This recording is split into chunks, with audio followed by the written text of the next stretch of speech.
Hello guys, welcome to Unfiltered Opinions, an initiative by Unacademy. Myself Sagar Patel. I have secured All India rank 31 in GATE 2020 Civil Engineering branch. So here are some frequently asked questions about GATE from the aspirants. So that I'll be answering one by one. Okay.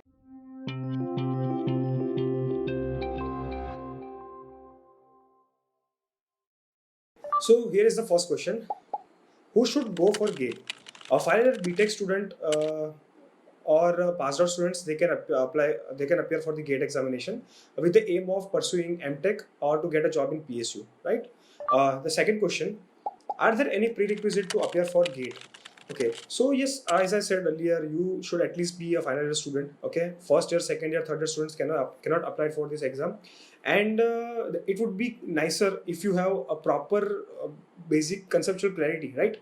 Actually, GATE is very focused about the concept clarity. Okay, so I would suggest you to go through each and every concepts while you are in BTech, right?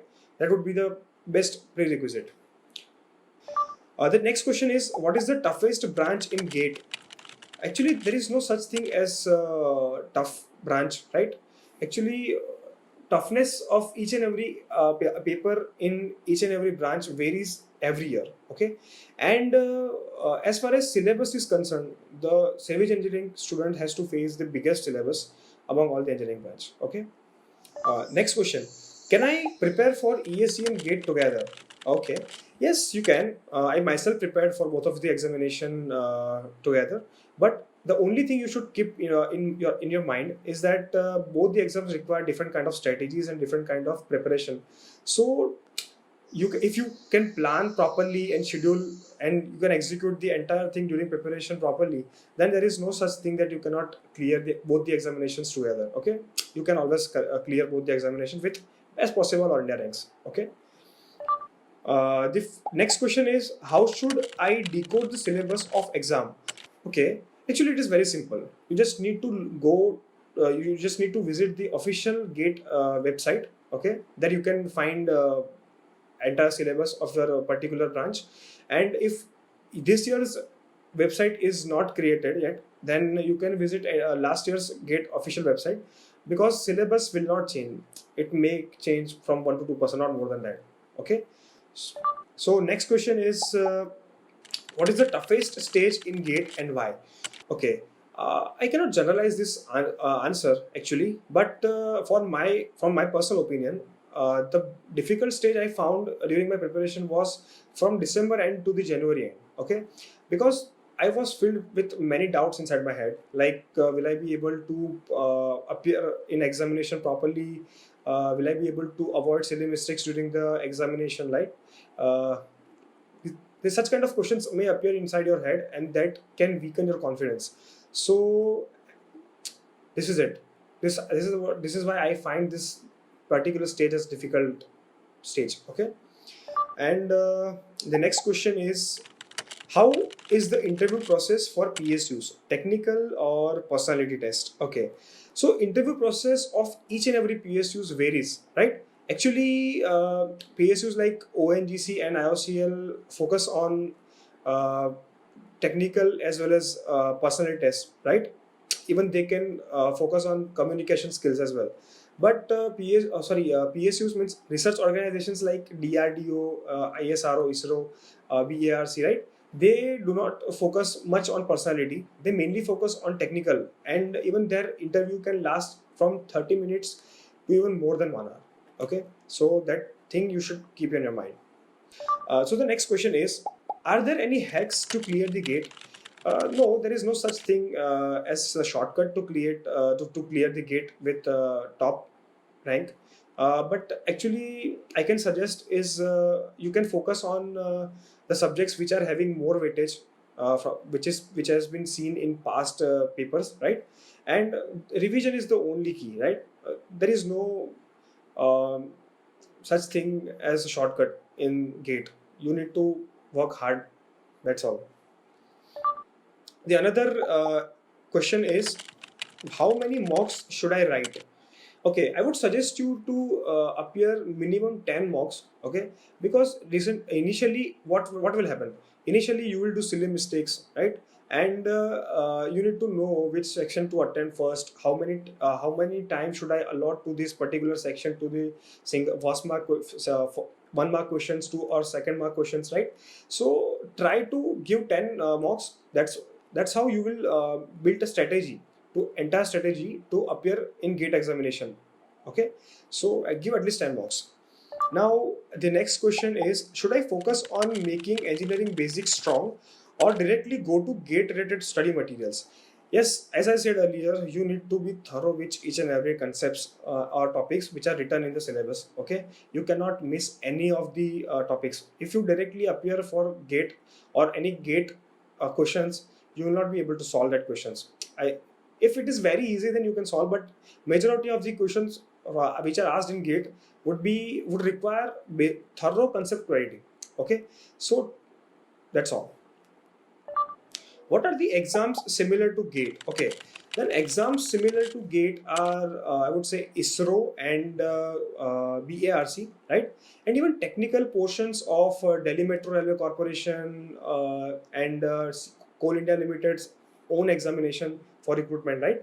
And other state PSCs, which are they are all similar, because if a candidate is preparing for GATE and ESC, he can appear in all these examinations, right? The next question is, how do I know if I am completely prepared for the examination? uh, yes, you need to be thorough. As I said earlier, that you need to be thorough in each and every topics. Okay, there should not be any technical ambiguity. First thing is that. Then second thing, if you are revised with the entire syllabus more than 10 times, then you will feel confident. Okay, because there are many formulas that will require super means a lot of amount of mugging, so that only thing that can boost your confidence and only thing that can tell you that you are ready for the examination is revision only. So all the best. uh, Next question is that study a lot, like 10 to 12 hours, but still not very confident about the exams. What should I do? I would suggest you to make an efficient schedule. If you study 10 to 12 hours and if you are not able to build a confidence inside your head, then what I would suggest is you should make an efficient schedule.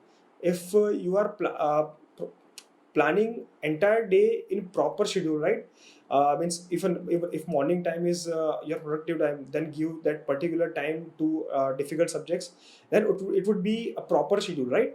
So that's the way you can boost up your confidence. And one more thing I said earlier, revision will boost up your confidence like anything. So focus on that. Okay. What are the best services you get after clearing the gate? Okay, so gate provides you a wonderful opportunities after the examination. You can go for MTech and or MS programs in IISc Bangalore, that is the topmost technical institute of India, and old IITs and NITs, right? And you can get a prosperous job in PSUs. Apart from this opportunity, there is one more opportunity that I would like to tell. That is JRF, Junior Research Fellowship by CSIR. In this opportunity, you can do some research work, and CSIR provides you 15,000 to 20,000 stipend per month. Okay. What? Okay. So next question is, what rank were you expecting? I definitely was expecting my rank under 120. Actually, why 120? I was very calculative about my rank, because there were many rank predictors available in the market. So that's why I can say I was expecting under 120, 100. So okay. Are there any safe number of attempts that one should aim for? I would definitely say that one should aim for 3 attempts at max.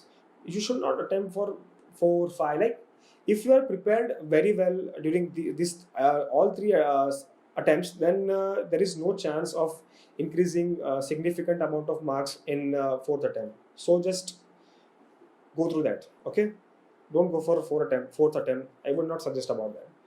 uh, Biggest myths about gate. Okay, so when I was preparing for gate, I was surrounded by many gate aspirants, and many of them believed that you need an IIT or NIT tag, as they have many a deep conceptual clarity regarding each and every topics.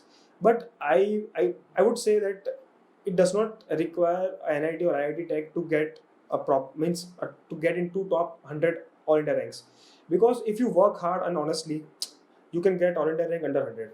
So that is the biggest myth. Next question is it worth cracking GATE?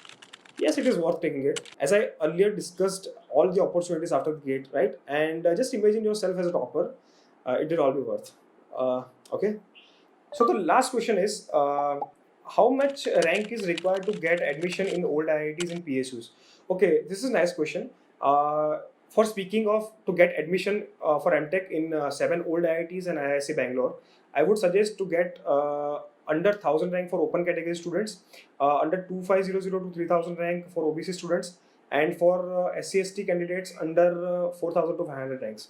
And if you are targeting PSU, then open category students, you should be under 100 rank for a secured future. And for SC/ST category students, it can extend up to 400 500, and for OBC students under 250 is a safe score, safe all India rank, right?